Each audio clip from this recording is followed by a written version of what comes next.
Hello students, आज अपने शुरू करते हैं फंडामेंटल्स ऑफ प्लांट ब्रीडिंग, जिसका कोर्स कोड है GPB 211। और ये कोर्स 2+1 क्रेडिट आवर्स का है। तो इसमें आज हम इंट्रोडक्शन से शुरुआत करते हैं। भारत एक कृषि प्रधान देश है। यहाँ की लगभग 80% आबादी कृषि के ऊपर निर्भर है। भारत में 65-66 में कुल अनाज का उत्पादन जो था वो 723.4 लाख टन के आसपास था। 78-79 में ये बढ़कर 1313.7 लाख टन हो गया। इस प्रकार 13 वर्षों के अंदर उत्पादन में जो बढ़ोतरी हुई वो लगभग 81 से या 81.5% के आसपास थी। इस वृद्धि के मुख्यतः 3 कारण थे।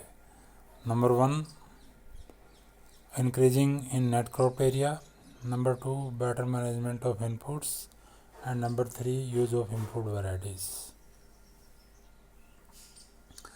अनाज उत्पादन की वृद्धि में उन्नत किस्मों का प्रमुख योगदान रहा है। वास्तव में उन्नत कृषि विधियों द्वारा निकृष्ट किस्मों की उपज एक सीमा से अधिक नहीं बढ़ाई जा सकती और सिंचाई, खाद आदि साधनों का समुचित उपयोग फसलों की उन्नत किस्मों के द्वारा ही किया जा सकता है।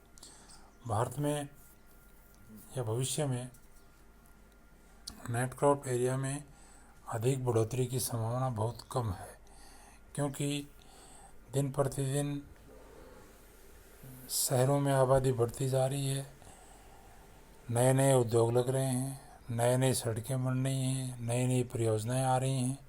तो ये सारी परियोजनाएं, चाहे रोड बनने हों, चाहे उद्योग लगने हों, चाहे शहरों में आबादी जो बढ़ रही है उनको बसने के लिए जगह चाहिए, वो टोटल जो क्रॉप्ड एरिया है उसी के अंदर ये सारी चीज़ें विकसित होती हैं।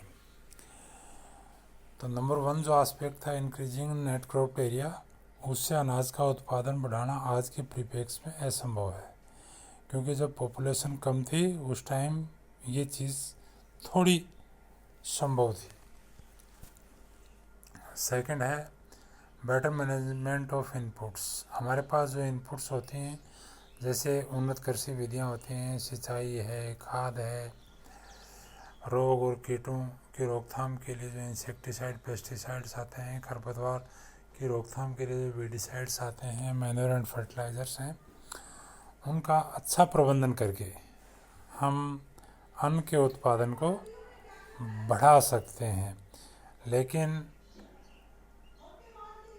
इन इनपुट्स का यूज़ जो है निकृष्ट किस्मों के द्वारा बहुत ही कम मात्रा में किया जाता है।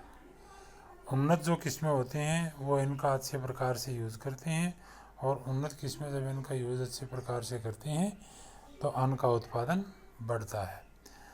तो उन्नत किस्मों के द्वारा ही मेन जो कारण है अन्न उत्पादन के बढ़ने का, वो उन्नत किस्में हैं। उन्नत किस्में अधिक उपज देती हैं और गुणों में भी वो अच्छी होती हैं।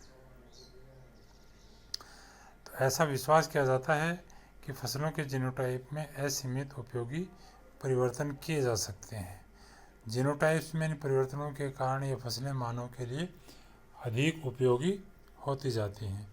तो इस आधार पर हम प्लांट ब्रीडिंग को परिभाषित कर सकते हैं। फसलों के जीनोटाइप में मानव के लिए उपयोगी परिवर्तन करने की जो क्रिया होती है वो पादप प्रजनन कहलाती है। पादप प्रजनन में हम उन सिद्धांतों एवं विधियों का अध्ययन करते हैं जिसके द्वारा फसलों में उपयोगी परिवर्तन किए जाते हैं।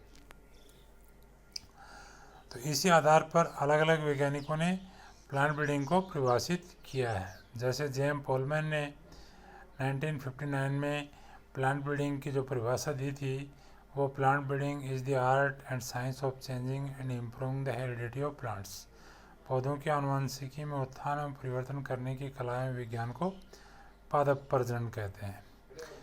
फ्रेंकल 1958 के अनुसार plant breeding is the genetic adjustment of plant to the service of man. पादप प्रजनन मानव उपयोग के लिए पौधों का आनुवंशिक समायोजन है। DC Smith 1966 plant breeding is the art and the science of improving the genetic pattern of plants in relation to their economic use। वेविलोव के अनुसार plant breeding is a science and art and A branch of agriculture practices. पादप प्रजनन एक विज्ञान, एक कला तथा कृषि कार्य की एक शाखा है।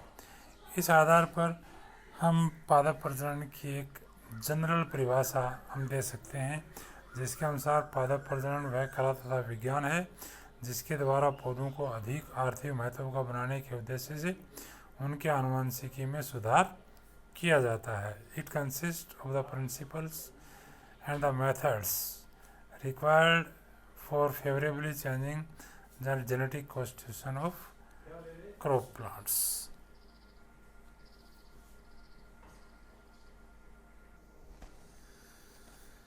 Next aim and objective of plant breeding. जब भी कोई प्लांट ब्रीडर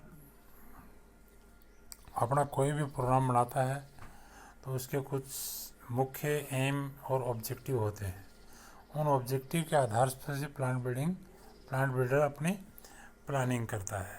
तो मुख्य जो ऑब्जेक्टिव्स हैं, नंबर 1 है हाई यील्ड, अधिक उपज। विभिन्न फसलों की स्थानीय किस्मों से अधिक उपज देने वाली किस्मों का निर्माण करना होता है और ये सब ज़्यादा क्षमता वाले जीनोटाइप उत्पन्न करने के प्राप्त किया जा सकता है।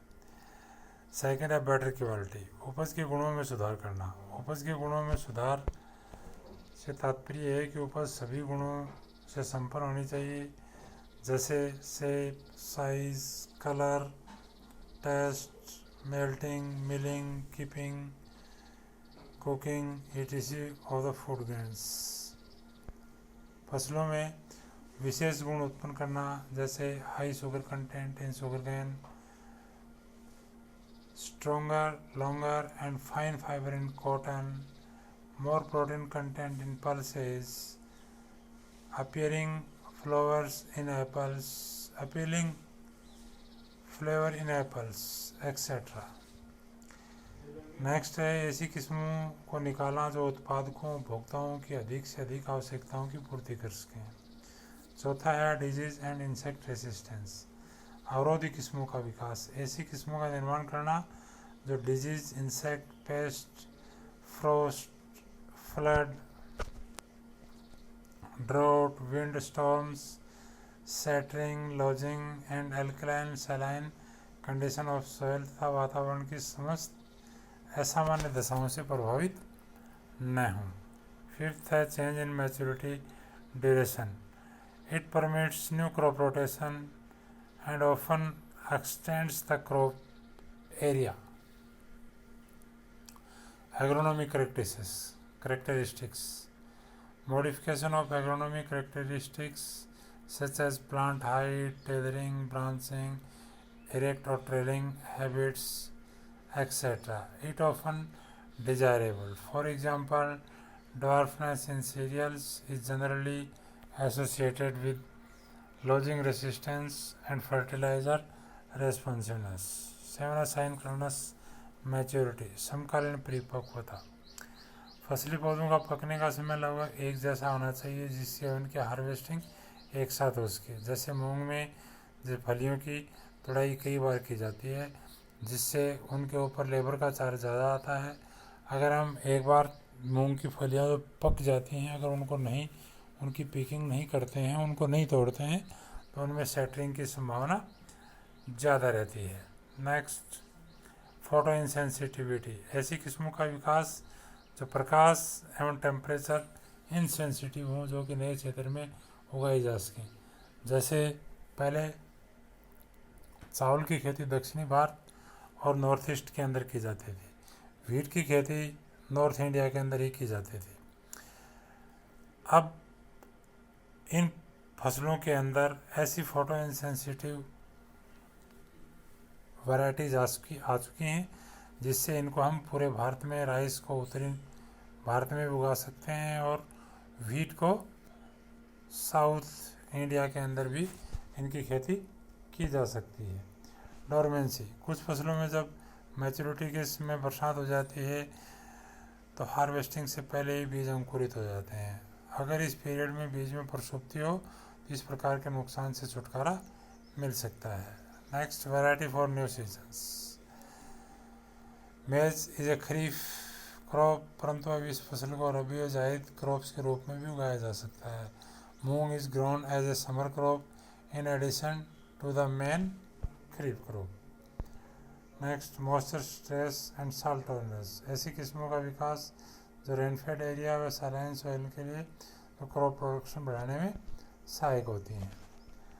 नेक्स्ट एम है एलिमिनेशन ऑफ टॉक्सिक सब्सटेंस। कुछ फसलों के अंदर कुछ हानिकारक पदार्थ बनते हैं, अगर उनमें से उनको हटा दिया जाए तो वे फसलें काम में आ सकती हैं। जैसे खेसारी सीड्स में बीटा एन ऑक्जेलिलेमाइन एलेनाइन न्यूरोटॉक्सिन होता है जो कि पैरालिसिस का कारण है। इस प्रकार से ब्रेसिका ऑयल में यूरिसिक एसिड पाया जाता है, स्वास्थ्य के लिए हानिकारक होता है।